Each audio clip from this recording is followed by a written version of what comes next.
And now time for an inspiring recipe here in the kitchen. Tomato Bredie, which is a South African family favorite and has the marvelous combination of lamb, fragrant spices and tomatoes that we all know and love. And trust me, no one's going to be sitting on their phone with this recipe dished up and being on the table. They're all going to be eating and focusing on that and connecting in that way. But once all of the ingredients are in the pot, you can leave it to work its magic until it's time to serve up.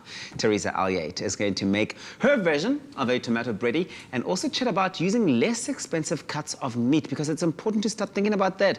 Those budget-friendly recipes are what we're all about. We love it. Yeah. And you've got one here.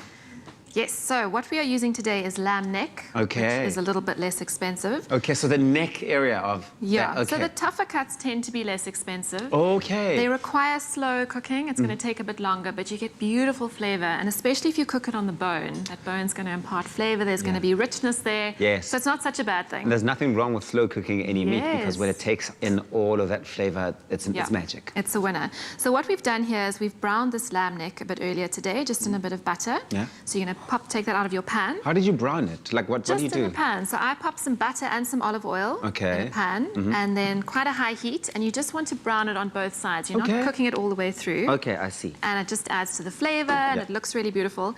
So now what we've got here, I've just added a bit more olive oil into our pan, and I'm going to add some onions. Those the onions. We're going to start doing our sauce now.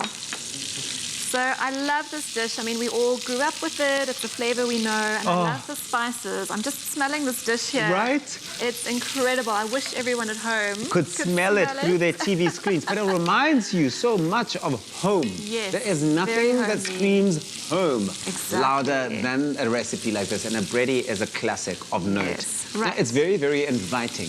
Absolutely. So I'm adding some cinnamon, some nutmeg, and some coriander to our onions. I'm also going to add some ginger and some garlic. Nice. So beautiful flavor there. Nice. And just let that cook off for a couple of minutes. Soften your onion.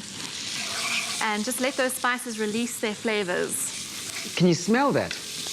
Can you smell that? I can smell it. Absolutely. So good. Then what I'm going to add is some tomato paste. Great. So our tomato element is coming in here. Yeah. And some tinned tomatoes. How do you actually manage tomato? Like, how do you make sure that the taste of tomato itself isn't overpowering? Is it in the little herbs and spices like the nutmeg? The additions. I mean, I find in this dish there is a lot of tomato, but the spices really come through. So they just sort of neutralize it. Absolutely. And then if you cook them for a minute before the tomato goes in, it just releases that flavor. Okay, so it's actually about cooking them a bit before the tomato goes in, so that the release already takes place. Exactly. I love that. Great. Exactly. So our tomatoes are in. I'm going to pop our lamb back in the dish, back in the pot. And now this is where the slow cooking comes in.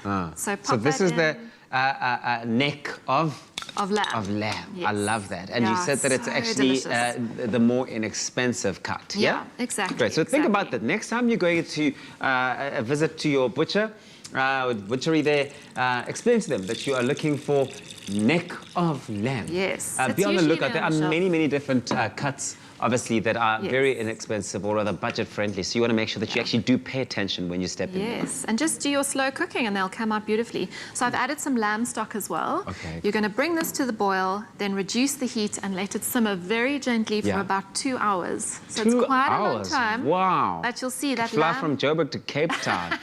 But that's a meal made with love. If it takes that long, you know the love that's gone into it and the patience that it requires. And the flavor's going to be incredible. The flavor. Oh, yes. And you'll see the meat will start coming off the bone, and then you know it's ready. Don't forget to season and check your seasoning as well. Nice. The sauce will thicken, and you can serve it with rice. You can put some potatoes in there if you like. And it's a delicious comfort meal. Can I ask a question? Yes, of course. Is it possible to taste the final product? Yes, definitely. Am I allowed? Am I allowed to indulge and get in there? Actually. You actually, had it all ready there. Don't be jealous. Grab a fork. Get involved in it. That looks so good. So you can see the sauce. So you can serve it with like some nice some basmati rice. Yes, any rice you like. Okay, I'll tell you potatoes, a bit of bread. I'll tell you now. And the color's gorgeous as well. You see, I want you to say this with me. Yes. Twice. Oh, yes. Oh, yes. This is it. This is it. This is a winner, an absolute winner. I love it, Teresa. You are amazing. This is so, so delicious. I promise you, everyone's gonna be coming for seconds when you make this. But it's perfect for the dropping temperatures as well. So with winter coming in, you want to be serving this sort of thing up. Go on our website if you want the recipe, expressoshow.com. The recipe's there with all of the ingredients. You've got no excuse. Teresa, you're fantastic. Put it here, my friend. Oh, yes.